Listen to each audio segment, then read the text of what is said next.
Ahí está. El personaje que está en la sala de espera, lo vamos a admitir. Decía, el problema más grave, bueno, un problema de la comunicación es básico, digamos. El problema de la comunicación es básico. Yo recuerdo y comentaba a los chicos del curso de ingreso de las ingenierías,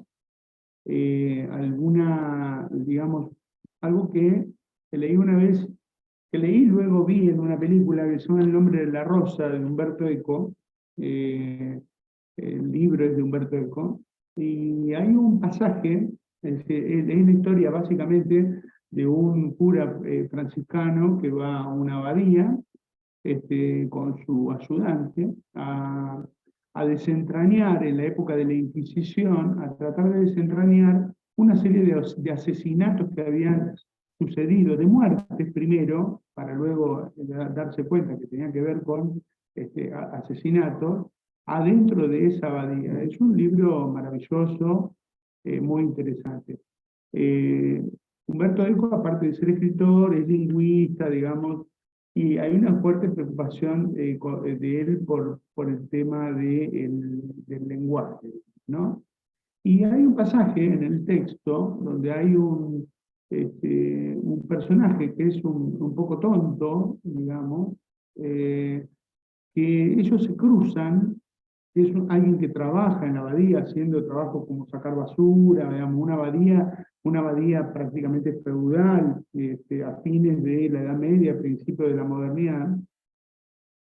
Y él en un momento se cruza y lanza una suerte de diatriba, así, un discurso muy incomprensible, absolutamente incomprensible, porque mezcla palabras, mezcla idiomas, es un discurso sin sentido. Y yo recordaba que Humberto Eco decía en el texto, en el personaje, digamos, que es uno de los protagonistas, que es el ayudante de este cura, Azzo de Melt se llamaba el personaje, que es el que relata en el libro, dice que no hablaba, que Salvatore, este personaje que era medio tonto, no hablaba la lengua adámica.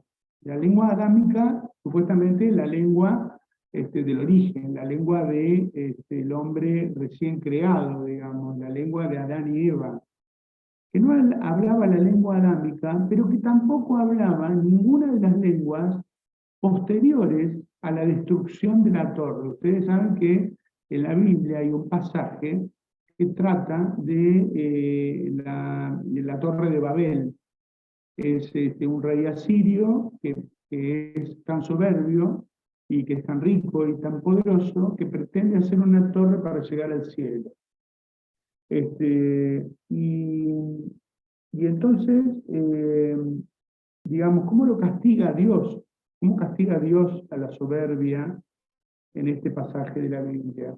Lo castiga no destruyendo, podría ser con un rayo, o con una, digamos, o con una catástrofe climática, porque Dios es todopoderoso.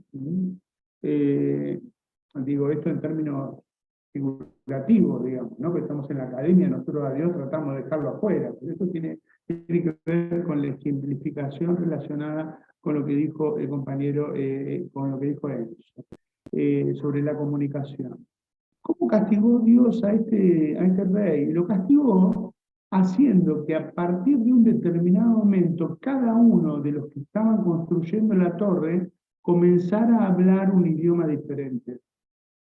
Por lo tanto, la torre se destruyó.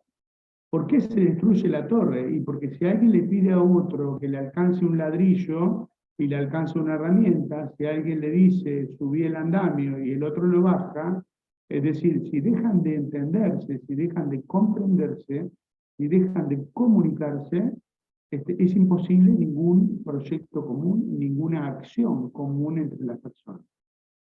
Entonces, bueno, acá hay un tema que saca eso que es muy interesante y que de alguna manera nosotros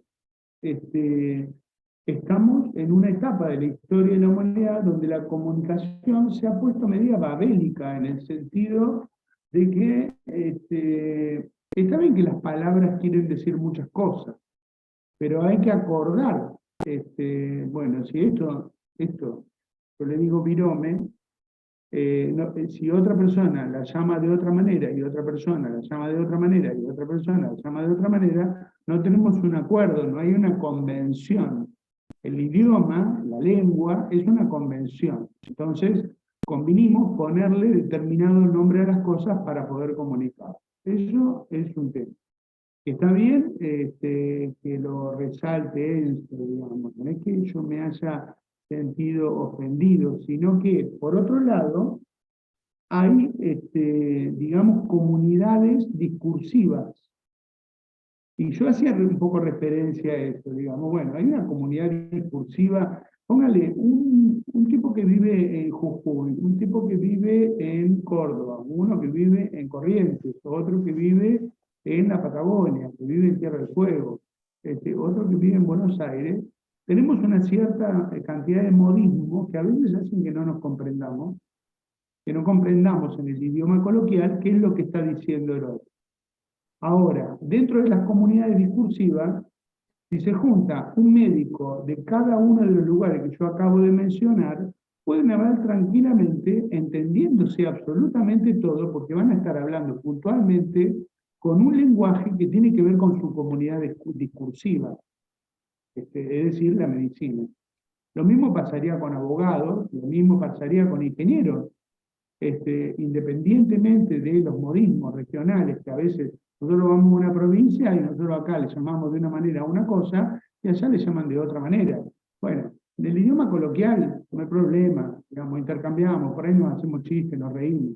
Ahora, en el lenguaje de una comunidad académica, los discursos tienen que usar un lenguaje en el que convengamos que todos nos podemos entender. Entonces, por eso yo decía, uno no va a hablar y va a pedir una entrevista de trabajo y va a hablar en el lenguaje coloquial que habla con su amigo o con su grupo de amigos, que habla con sus hermanos o que habla en la familia. Si uno está hablando en una comunidad de gente que le gusta jugar al fútbol, va a hablar de determinada manera. Si uno participa de algún grupo en particular que tiene una comunidad discursiva con determinados códigos en cosas, y bueno, va a mencionar, por ejemplo, el código tumbero, que es conocido por algunas series televisivas, digamos. Hay un código de las cárceles en el que las personas hablan y te hacen referencia a cosas con determinadas palabras, que uno que no pertenece a esa comunidad discursiva no las entiende. O el lunfardo, por ejemplo, que aparece tanto en el tango, digamos, ¿no? Como un ejemplo, o en las barriadas populares de la década del 30 en Argentina. Entonces, la preocupación era porque, primero, un chat, de un Zoom, de un ingreso a la universidad, tiene que usarse para, digamos, hacer consultas, hacer preguntas, plantear dudas, emitir opiniones, emitir acuerdos y desacuerdos, porque yo no soy el dueño de la verdad. Digamos, yo tengo mi opinión, he sido formado de una determinada manera, tengo una determinada ideología y entonces pienso de determinadas cosas. Ahora bien, lo preocupante era por ahí los tonos que estaban fuera de lugar, los temas que aparecían en algún sentido, que estaban fuera de lugar, esta cuestión de poner en duda, que era un poco, sí, eso era un poco irrespetuoso, es decir, yo pensé que iba a estudiar, digamos, iba a estudiar programación. Bueno, como decía ayer, la programación es un conocimiento específico, pero no sale de un repollo, sino que es una construcción de un conocimiento nuevo de los últimos 70, 80 años, 70 años, pongámosle, pero que ha surgido de conocimientos previos, de conocimientos anteriores, hay una historia de conocimiento, hay una epistemología del conocimiento, hay una construcción colectiva e histórica del conocimiento. Entonces, digamos, de alguna manera, pensar que uno solamente viene a estudiar una disciplina, pues, yo vuelvo a ser autorreferencial. A mí no me gustan las ciencias duras, no me gusta la matemática, no me engancho con eso, jamás lo hice. Ahora, de todas maneras, cuando estudié historia, tuve que estudiar estadística.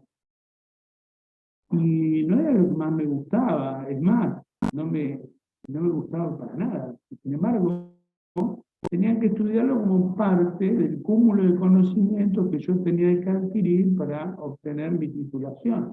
Eh, bueno, acá tenés el curso de ingreso, es decir, si alguien que recién ingresa a un curso de ingreso a la universidad está cuestionando lo que se le está dando, bueno, tiene la libertad de irse, porque bueno, se confundió. Es decir, construyó una imagen, como decíamos el primer día, de lo que es una carrera, digamos, y se está equivocando, porque justamente es más complejo el conocimiento que el conocimiento solo de una disciplina, solo de una disciplina, tan específica como esta, tan específica como esta. Y además que el conocimiento que se construye de manera compleja, que se construye con categorías de diferentes disciplinas científicas, eh, se construye también para dar respuesta a problemáticas que aparecen en la sociedad contemporánea. Y esas problemáticas no son solamente problemáticas que tengan que ver, digamos, con el diseño de tal o cual programa para acelerar o resolver un problema o cuestiones que tienen que ver con la relación de las personas con un banco, con una casa de estudios, o con una aplicación para celulares, digamos. Es más complejo porque ahí estamos hablando de comportamientos sociales, de los que uno va a dar cuenta cuando haga un determinado programa, porque si no tiene en cuenta, digamos, la sociedad en la que vive, ya sea la Argentina o el mundo, porque hay justamente programas o aplicaciones que sirven para cualquier lugar del mundo, hay otros que son más específicos, que sirven para una determinada sociedad o para resolver determinados problemas de una sociedad o cultura. Bueno, esos son diferentes, digamos, son más acotados, pero hay que conocer la sociedad en la que uno vive y en la que se va a desempeñar como profesional. Entonces, por ahí, a mí sí, qué sé yo, me causó un poco de preocupación, creo que lo manifesté en la primera parte de ayer, utilizar conceptos como el concepto de nazi, sin tener idea muy clara, justamente porque esas cosas se tenían que aprender en ese bache que no tuvieron una adquisición de conocimiento que les dé una idea sobre cultura general, sobre apropiación de algunas cuestiones que han sido muy trascendentes y muy importantes para la historia del mundo en el que nosotros vivimos. Entonces, tomar esas cosas con liviandad, que luego se reproducen también en las redes sociales, en la forma de comunicarnos. Entonces, yo advertía y alertaba sobre eso en el día de ayer. Pero bueno, esto es, digamos, este espacio es para justamente ayudarlo a entender, a comprender, a problematizar alrededor del significado de ingresar a una carrera universitaria, de ingresar a una universidad. Entonces por ahí pasa digamos, el discurso que yo hice ayer, digamos, pasa por ahí. Es decir, entonces tenemos que construir códigos comunes, superar esa confusión de la que hacía referencia recién, esa confusión babélica, en que cada uno le puede llamar a las cosas de la manera que se le antoja. Y no es así, y sobre todo porque hay comunidades discursivas. Una comunidad discursiva es un ámbito académico de una determinada disciplina, por ejemplo, o el ámbito académico en términos generales. Quizá alguno de ustedes, después de la tecnicatura, quiera seguir estudiando una ingeniería en sistemas y quiera seguir formándose, porque hoy la multigraduación es algo bastante común. Uno pretende seguir estudiando y aprender más cosas para ser más bueno en lo que hace. Y por otro lado, está la responsabilidad y la cuestión que tiene que ver con la ética profesional. Es decir, la sociedad no es algo homogéneo como el dulce de leche, no que es heterogénea. ¿Por qué? Y porque está dividida en clases sociales, porque hay conflictos sociales, porque hay gente que piensa de una manera, porque hay gente que piensa de otra. De todos tenemos una idea de cómo es el mundo. Yo siempre pongo un ejemplo en las clases presenciales. Ustedes imagínense que dos autos chocan en una esquina, ¿no? Es un accidente común, pasa todos los días. Resulta que uno va por la derecha y el otro va por la izquierda, pero chocan en la esquina. Supuestamente el de la derecha es el que tiene el paso. Ahora, pero también hay una persona parada en cada una de las cuatro esquinas que tiene ese cruce de calles. La pregunta sería, ¿ahí hay un accidente? ¿Hubo un accidente o hubo seis? Bueno, el hombre tiene una capacidad fisiológica limitada para ver. Entonces ve un ángulo. Entonces ya no ve el arriba y el abajo y no ve 360 grados. Yo diría Entonces, que hay un accidente por cada seis uno víctimas. va a tener una perspectiva diferente de lo que fue ese accidente. Entonces podríamos considerar que hubo seis.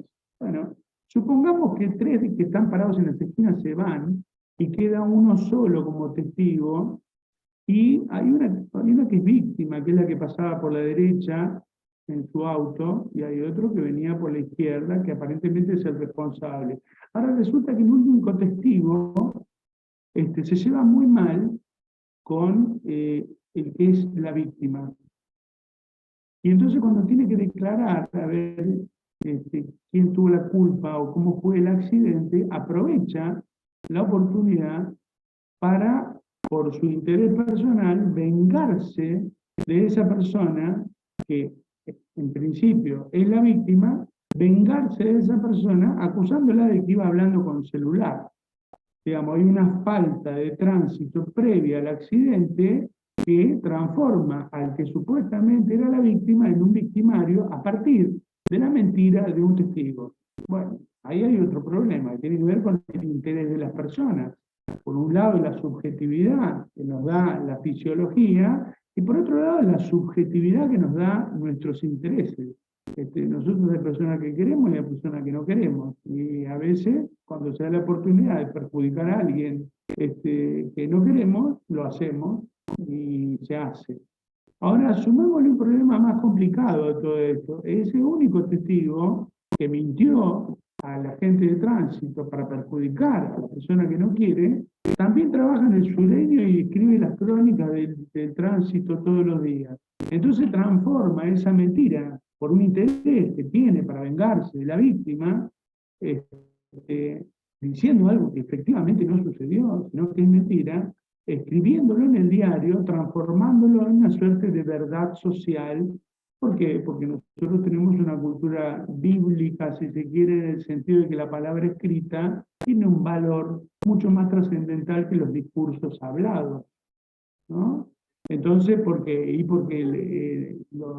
cura cuando termina la misa dice es palabra de Dios cuando acaba de leer un pasaje de la Biblia. Y la cultura occidental cristiana, de hace más de 2000 años, tiene una cultura bíblica, es decir, que lo que está escrito tiene mayor peso. Es decir, ¿cuántas veces hemos encontrado a alguien que dice una estupidez y nosotros le preguntamos, ¿de dónde sacaste eso? Yo lo leí, y le dicen, como si eso asegurara que lo que está escrito es verdad, solamente porque está escrito. Ahora sumémosle un problema más todavía aún a eso. Supongamos que hay una catástrofe, qué sé yo, cae un meteorito en la Perito Moreno, se destruye la ciudad. Y dentro de 1000 años, un arqueólogo encuentra una cajita haciendo un pozo, y adentro de esa cajita hay un pedazo del diario con el artículo de ese día, de ese accidente. Es decir, ahora esa mentira que había dicho un tipo que estaba peleado con la víctima y que lo escribió en el diario, se transformó en un documento histórico. Fíjense entonces, ¿no? Esto llevado a un ejemplo que es una estupidez. Ahora llevemos eso a la complejidad de las relaciones sociales en la actualidad. incorporándole el poder, incorporándole los medios de comunicación, incorporándole el conflicto por la distribución de la riqueza, cómo cada uno, cada grupo social construye una forma de ver el mundo diferente a los demás. Bueno, eso se llama ideología. Eso se llama ideología. Algo que nos construye en el seno de nuestro grupo social, nos construye una idea sobre qué está bien, qué está mal, qué es lindo, qué es feo, qué es posible y qué es imposible. Entonces, ¿Cuál es su bueno, ideología, profe? ¿cómo? Quería consultar cuál es su ideología. Mi ideología, y bueno, mi ideología primero que es eh, cambiante en cierta medida. ¿Por qué? Porque es algo que no se termina de construir. Pero bueno, yo sí tengo que Entiendo. pararme en un lugar de la sociedad. Si mi mirada está mucho más cerca de la mirada de los sectores populares que de la gente que explota y se enriquece a costa del trabajo ajeno, por decir algo. ¿Qué es considerado sector popular? Perdón mi ignorancia. Y los sectores populares son aquellos que trabajan, que viven, digamos, que construyen y producen riqueza, de la cual a través de diferentes mecanismos, en el capitalismo básicamente, porque si hay un tipo que es un dueño de una fábrica o de un campo, y gana muchísima plata, tiene trabajadores y peones que ganan muy poca plata. Ahora, ¿quién produce la riqueza? La producen los trabajadores y los peones del campo. Y hay alguien que se la apropia. ¿Por qué? Porque es el dueño, tiene la propiedad privada del medio de producción. Y eso tampoco sale de un repollo. Y la Claro, mayoría de los tendría que el dueños de los Estado grandes tomar campos, parte de esta riqueza, o sea, el Estado tendría que ¿cómo? tomar parte de esa riqueza y repartirla de formas iguales entre las personas que trabajan. No, yo no sé si tanto, porque eso sería socialismo. Es decir, en Claro, el socialismo, a diferencia del capitalismo, la propiedad de los medios de producción es propiedad social. Entonces, el campo o la fábrica es propiedad de toda la sociedad. Ahora, pensándolo dentro del capitalismo, si se quiere, sí una mejor distribución de la riqueza. Es decir, que los que más tienen aporten más al Estado, para que el Estado, un Estado obviamente no corrupto, pueda distribuir mejor esos ingresos en obra pública, en escuelas, en hospitales, que lo pueda, digamos, distribuir en una mejor calidad de vida de las personas, es decir, de toda la sociedad. En las sociedades más avanzadas del mundo, la gente muy rica paga muchísimo más impuestos que en la Argentina, más allá de que los medios de comunicación permanentemente nos bombarden diciendo que eso no es así. Pero en sociedades como Noruega, Suecia, Finlandia, Dinamarca, que realmente aparecen como sociedades, digamos, en las que nosotros nos tenemos que mirar. El otro día el presidente Biden en Estados Unidos decía que había que cobrarle más impuestos a los ricos. Biden en Estados Unidos no puede ser acusado del bolchevique ni del Che Guevara, digamos, ¿no? Es el presidente del país más capitalista del planeta, porque se da cuenta que el estado actual de concentración de la riqueza deja un problema social muy grave. Es decir, ¿cuánto aguanta una sociedad, una sociedad determinada cantidad de pobres? Digamos, ¿hasta cuándo aguanta? ¿50% de pobres? ¿50% de marginados? ¿60, 70, 80, 90? ¿Cuánto llega el momento en que esa sociedad explota socialmente porque no se banca más? Bueno, son no lo sé, preguntas. depende del país, pero No, entiendo su depende forma de del país pensar. Gracias. y depende el método y depende la metodología de construcción de la dominación social. ¿Por qué? Porque llamativamente, digamos, que es otro ejemplo que solemos poner, llamativamente la forma en que se sostiene el poder, los que más tienen, es a través del voto y de la legitimación para la perpetuidad en el poder, digamos, de los pobres, sosteniendo con su voto en democracias formales a los más ricos. Eso es muy raro. La otra forma de dominación, obviamente, que tiene que ver con formas coercitivas, es decir, a los palos, a los garrotazos, a los balazos de goma o con terrorismo de Estado, como sucedió en la Argentina desde el 76 al 83. Es decir, matando, secuestrando, violando, robándole las propiedades a quienes estaban en desacuerdo y tenían la posibilidad de, digamos, manifestarse en contra de la situación después de que había habido justamente un golpe de Estado ilegítimo por donde se lo mire, porque un golpe de Estado es ilegítimo, si hay autoridades votadas, un golpe de Estado es el desplazamiento de esas personas que han sido electas por el pueblo, ¿no? Para gobernar y ocupar ese espacio para desarrollar no solamente digamos, con autoritarismo, el control social, sino con un objetivo que va más allá de lo político, sino que fundamentalmente tiene detrás un proyecto económico. Durante la dictadura militar, la Argentina se endeudó de manera escandalosa, digamos, entregó.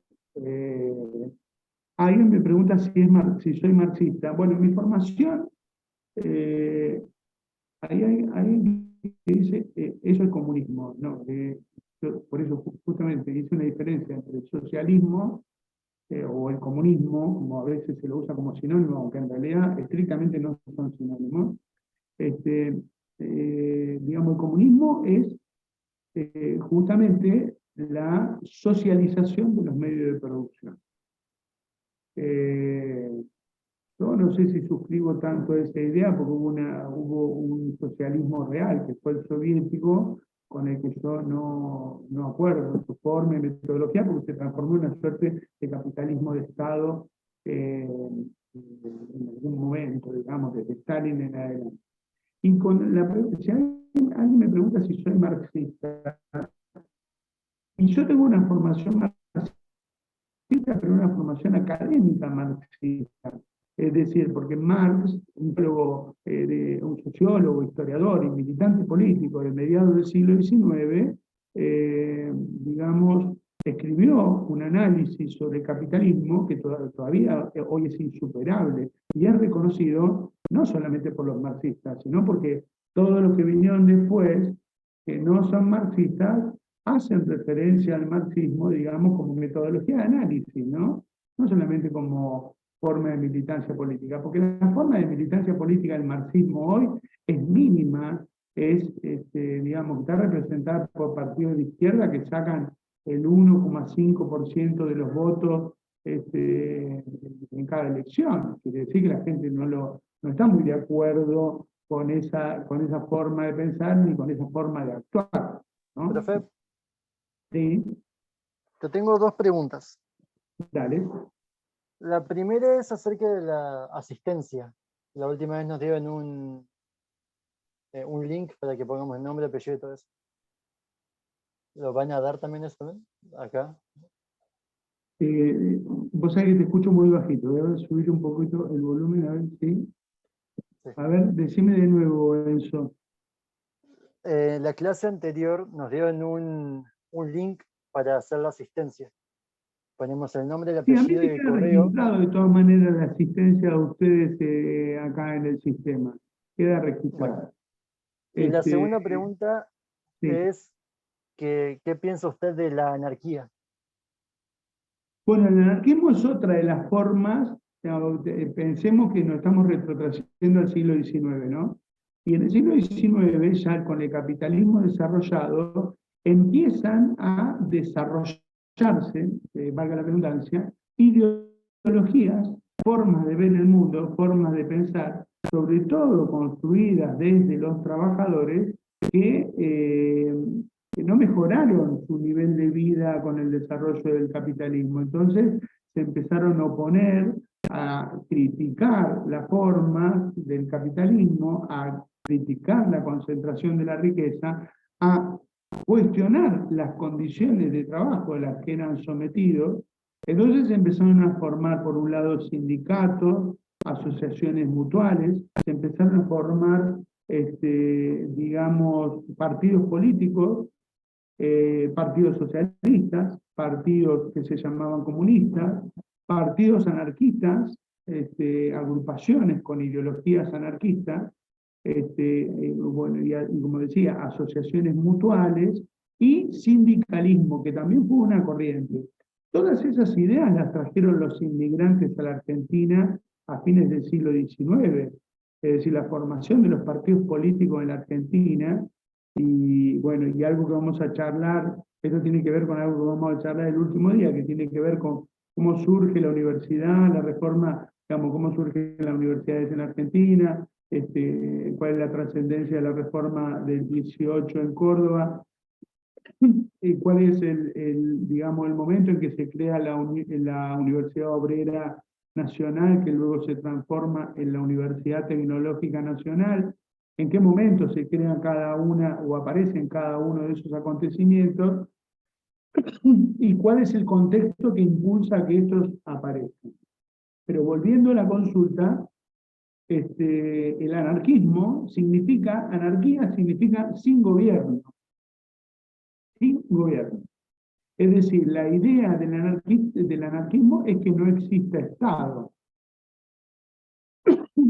Que no exista Estado porque ve cualquier tipo de Estado, ya sea capitalista o socialista, como un mecanismo de opresión sobre las personas. Perdón, no se dan muchas ideas desde el anarquismo de cómo la sociedad debería organizarse. Pero de todas maneras, es una ideología que ha sido bastante desarrollada, digamos, durante el mediado del siglo XIX, principio del siglo XX en la Argentina. En la primera treintena de años del siglo XX también fue bastante importante su aparición, y luego de la después de la Segunda Guerra Mundial, de la década del 50, década del 60, aparece ligada a movimientos juveniles la idea anarquista, ese símbolo que es una A rodeada de un círculo, ¿no? Aparecen pintadas, digamos, bueno, los jóvenes en general, viendo, digamos, qué sé yo, por ejemplo, la guerra de Vietnam, viendo estados opresores, sumándose de alguna manera a las ideas de la descolonización, es decir, los países que se sacaban de encima de las potencias coloniales, digamos, pretendían suscribir a ideas anarquistas, o el movimiento hippie, si se quiere, o las transformaciones todas movidas por la juventud, desde el Mayo francés, que fue una gran revuelta estudiantil de trabajadores y estudiantes en Francia en 1968, había algunos estudiantes que suscribían a ideas anarquistas. Retomando algunos viejos escritores anarquistas de la época pre-revolucionaria rusa, como Bakunin, por ejemplo.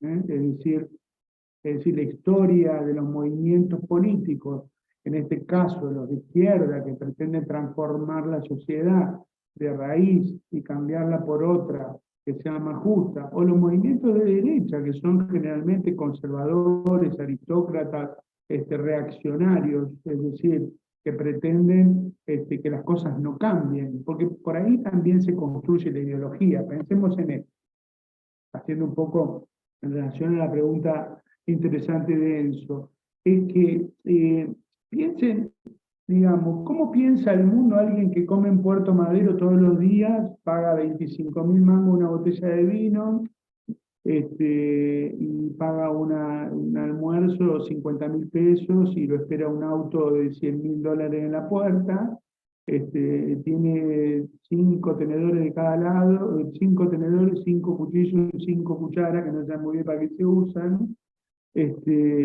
por lo menos yo no sé. Si yo le pregunto a esa persona, ¿cómo es el mundo para vos? ¿Te gustaría que cambie? Me va a decir, no, el mundo está bárbaro, déjalo así.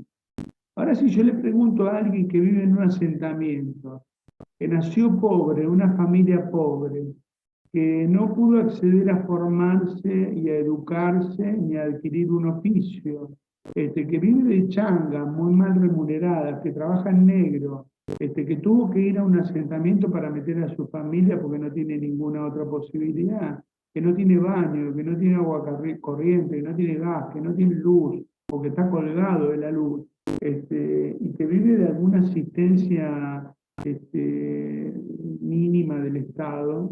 Bueno, ¿cómo ve el mundo esa persona? Bueno, acá hay dos perspectivas.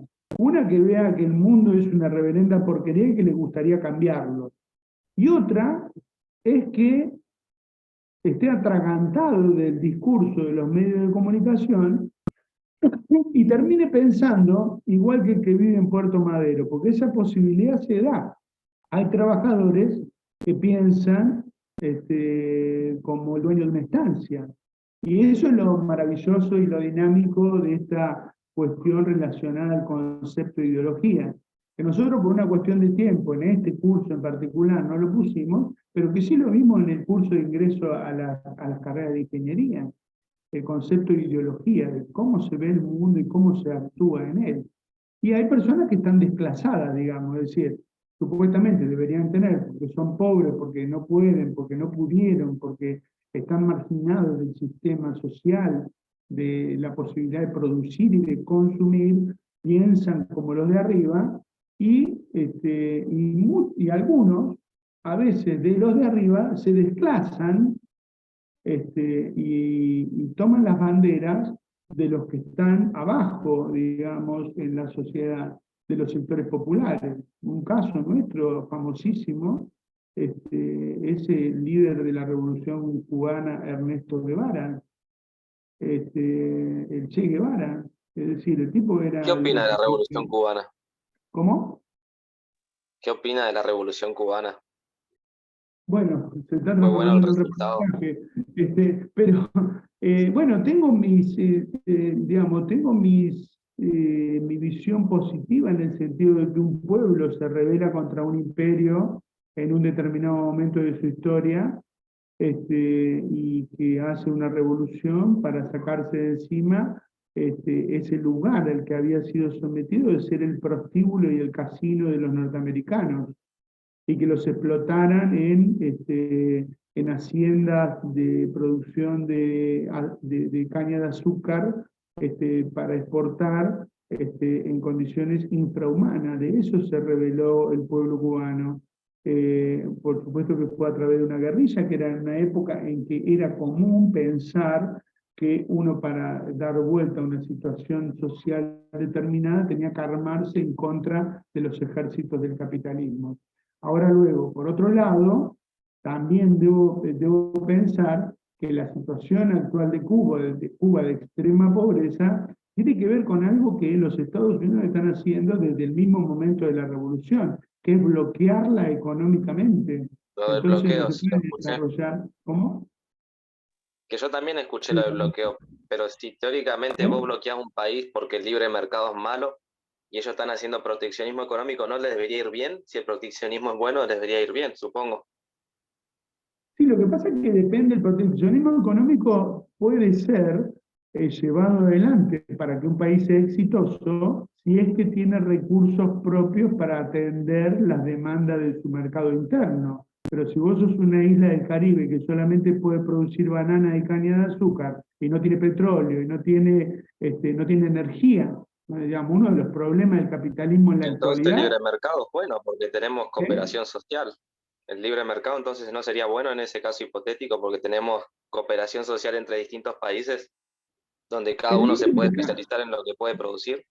El libre mercado tiene sus limitaciones. Generalmente para los países que producimos, para pensar esto hay que pensar en lo siguiente. Está buena también la pregunta. Los países tienen una estructura económica dividida en tres sectores, todos los países. El sector primario, que se dedica a producir materias primas, por eso se llama sector primario, materias primas, materias primeras. En el caso de nuestro país, vamos a comparar nuestro país con Gran Bretaña, por ejemplo. El sector primario de la economía es un sector muy grande, porque nosotros somos un país básicamente agroexportador. Entonces vendemos materias primas. ¿Qué quiere decir eso? Que no le incorporamos valor agregado. ¿Qué quiere decir eso? Que el valor agregado es capital, trabajo y conocimiento. Si nosotros no le aplicamos ni capital, ni trabajo, ni conocimiento, vendemos trigo, vendemos carne, vendemos productos primarios. Por ejemplo, el caso del litio ahora, vamos a vender litio, lo vamos a vender en toneladas, en bolsas, y los otros van a hacer las pilas y después nos las van a vender adentro de los celulares, las computadoras y los autos. Bueno, eso es el sector primario. Nosotros vendemos productos que por no tener apenas valor agregado, se venden relativamente baratos.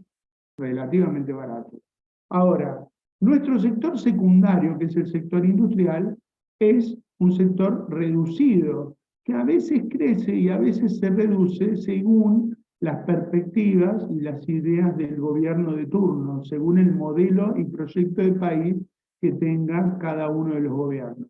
Entonces, a veces crece y a veces se reduce. ¿Por qué a veces crece y a veces se reduce? Porque a veces el Estado invierte o reinvierte o transfiere riqueza del sector primario a través de impuestos al sector secundario y permite, con créditos a las pequeñas y medianas industrias, que el sector industrial crezca para abastecer primero el consumo interno y para, en algún caso hipotético en el futuro, poder exportar.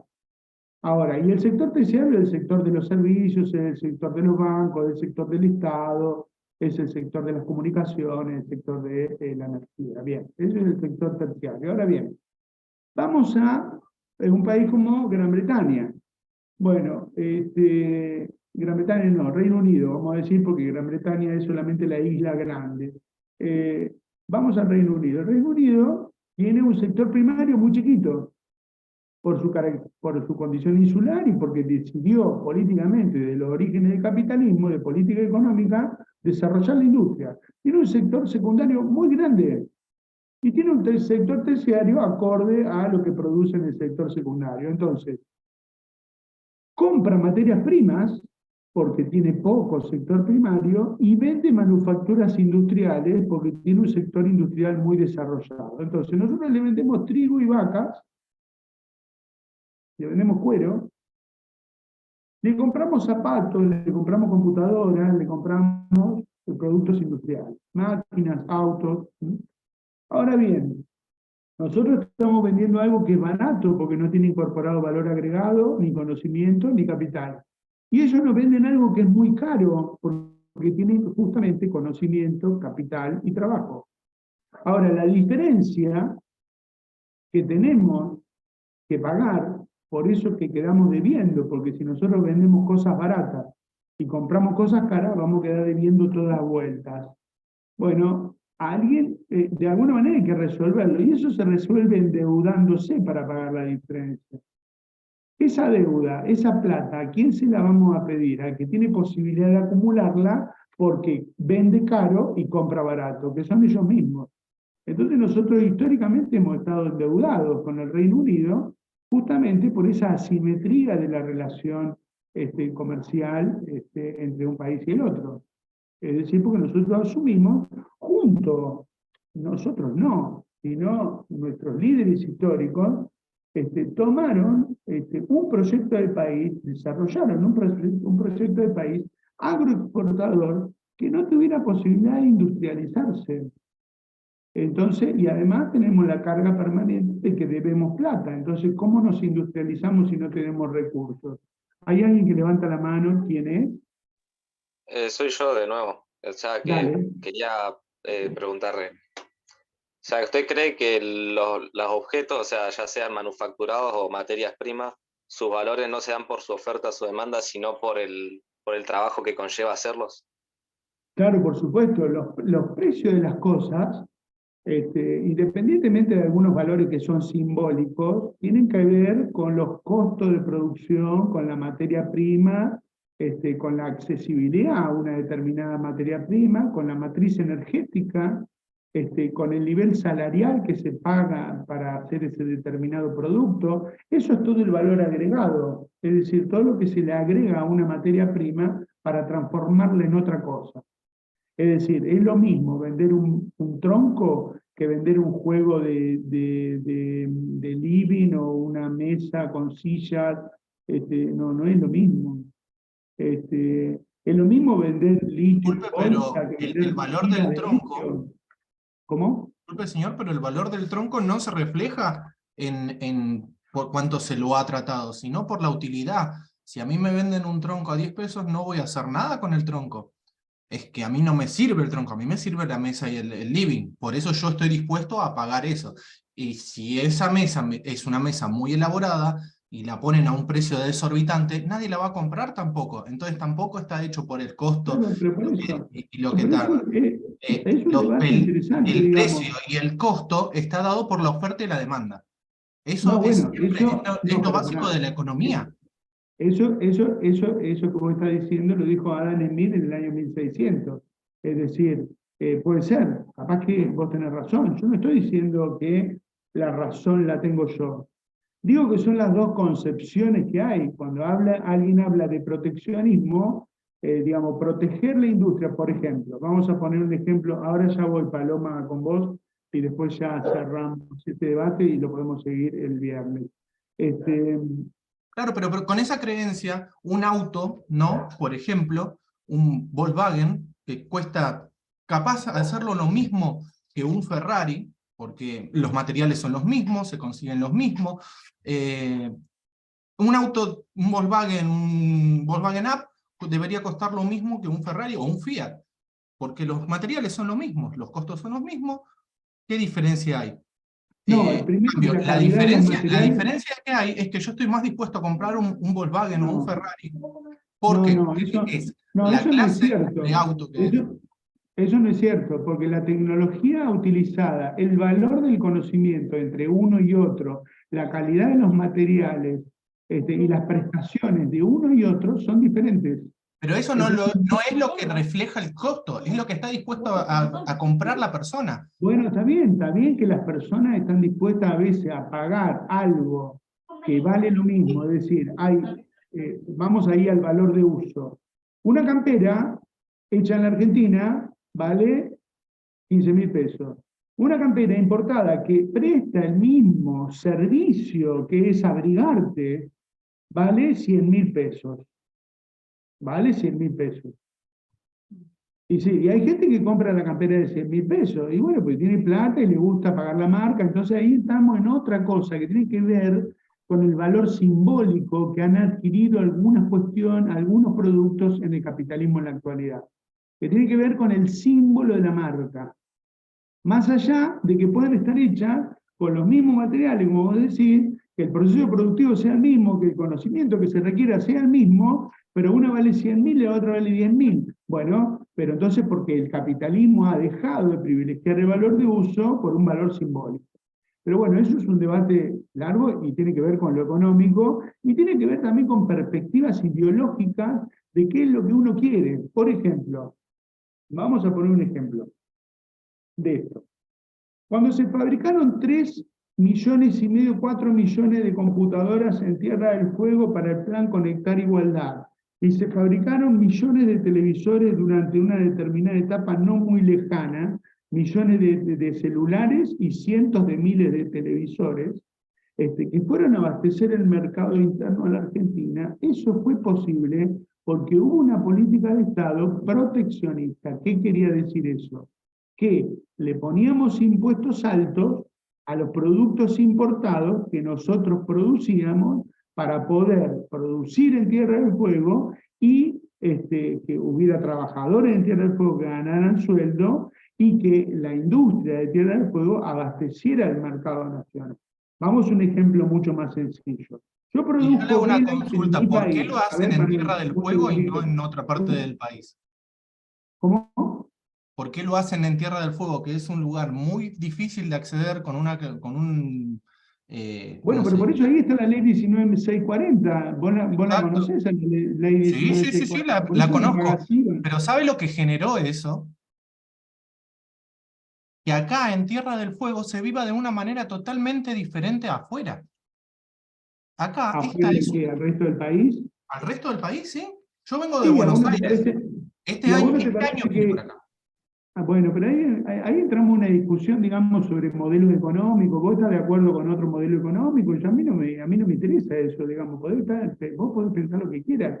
Yo digo que si la gente en Tierra del Fuego, porque el objetivo de la productividad en Tierra del Fuego fue la soberanía, fue la construcción de soberanía. Para construir soberanía hay que poblar. Y en un lugar donde no había industria, se crea una industria con la 19640, justamente para que la gente se asiente. ¿Por qué? Porque los chilenos, cada vez que nos damos vuelta, nos corren el alambrado, tenemos a la isla Malvinas enfrente, ocupada por los ingleses, y tenemos el problema de la situación de la Antártida, que se va a definir cuando se termine el Tratado Antártico. Entonces, como para proteger la soberanía de Tierra del Fuego había que poblarla, se inventó una economía con determinadas características impositivas que hicieran que la gente quisiera venir a vivir acá, porque si no nadie viviría acá con 10 grados bajo cero durante el invierno, con 100 kilómetros de viento durante el verano, sin tener algunos beneficios económicos. Algunos beneficios económicos que perdemos en el mismo momento que queremos salir, porque estamos encerrados, porque nuestros autos están encerrados casi como nosotros, tenemos 120 días para salir por año en 2 plazos de 60, nos alejamos de nuestra familia, pagamos el desarraigo, pagamos cosas muy caras cuando no debería ser así, y pagamos muy pocas cosas un poquito más baratas que en otros lugares. Es decir, ahí sí es necesario ganar un poco más de dinero, pero ¿por qué? Porque si ganáramos igual que en Misiones, nadie vendría a vivir a Tierra del Fuego y no se cumpliría con el verdadero objetivo de fondo, que es proteger la soberanía de nuestro territorio, porque para eso fue creada la 19640. El subrégimen de promoción industrial, que es parte de la ley 19640, tiene como objetivo primordial la construcción y el desarrollo de soberanía. Es por eso que ahora vivimos 250.000 personas acá. Si no, seguirían siendo 40 ovejeros corriendo ovejas por el campo. Entonces el objetivo es otro. Ahora, muchas veces caemos en la trampa de discutir la situación económica de Tierra del Fuego desde una perspectiva económica o economicista, cuando en realidad lo que tenemos que discutir es seguir discutiendo es la protección de la soberanía. El Estado Nacional tiene obligatoriamente, por ley, proteger este territorio. ¿Cómo lo hizo? A través de poblarlo. ¿Cómo lo puebla? Con una construcción de una economía. Digamos, esto no es el único lugar del mundo donde ha sucedido. Muchos países, para proteger soberanía, han poblado. De hecho, los ingleses acá al frente, para robarnos las Islas Malvinas, la poblaron de ingleses.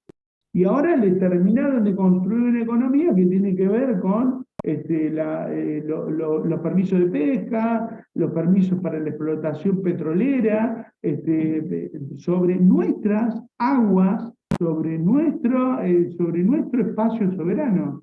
Es decir, y bueno, es así, digamos, un debate entre países. Y después la cuestión sobre el libre cambio, las leyes de la oferta y la demanda, que el precio de las cosas se lo ponen las leyes de la oferta y la demanda. Digamos, en algunos momentos, hasta hace poco, había muy poca demanda de productos y sin embargo había inflación, cuando en realidad, digamos, los precios deberían tender a bajar. Entonces, que las cosas no son tan mecánicas como pensaba Adam Smith en el año 1600, porque en teoría, si hay menos demanda de bienes, los precios tienen que bajar según la teoría en la que vos estabas planteando, cuando en realidad eso no funciona así. Y si hay más demanda de cosas, por supuesto que los precios tienden a subir, según la teoría de Adam Smith de la libertad de mercado. Es decir, los precios los pone el mercado, los precios los ponen las leyes de la oferta y la demanda, cuando en realidad en los países más liberales, que siguen en teoría las reglas y las perspectivas de Adam Smith, no lo hacen así. Estados Unidos es uno de los países más proteccionistas del planeta. Y todos los países capitalistas centrales son proteccionistas con sus productos. No juegan al libre mercado. Anda a exportar limones a Estados Unidos, por más que se los vendan más baratos que los limones que compran ellos de sus propios campos. No se los vas a vender porque los tipos te ponen barreras de protección para que los limones de Tucumán no pueden entrar a Estados Unidos. Entonces, el libre mercado es un discurso de los países poderosos para los países periféricos como el nuestro. Pero para ellos son proteccionistas. Más proteccionistas que los británicos no ha habido en la historia, digamos, del capitalismo. Son proteccionistas. Es decir, bueno, podés vender cualquier cosa. No hay libertad de ingreso y egreso de productos en los países capitalistas centrales. Ellos nos piden sí a nosotros eso. Eso nos exigen a nosotros, más cuando estamos endeudados con el Fondo Monetario Internacional. Pero bueno, es un interesante debate sobre la política y la economía, que por ahí vamos a seguir el viernes, después que yo les cuente un poquito esta cuestión histórica del surgimiento de nuestra universidad en la que ustedes son alumnos. Yo ya estoy repasando el tiempo, perdón, Javier, por pasarme el tiempo, pero bueno, se estaba dando un debate interesante y no quería abandonarlo. Y me tengo que ir a tomar examen de Historia del Derecho ahora a la UCE. Así que buenas tardes a todos, ha sido un gusto, nos vemos. Nos vemos, profe. Chao. Buenas tardes. Buenas tardes. Bueno, profe, buenas tardes. Nos vemos, profe. Chao, Chao. profe. Gracias. Nos vemos, profe. Aguante el peronismo. Aguante.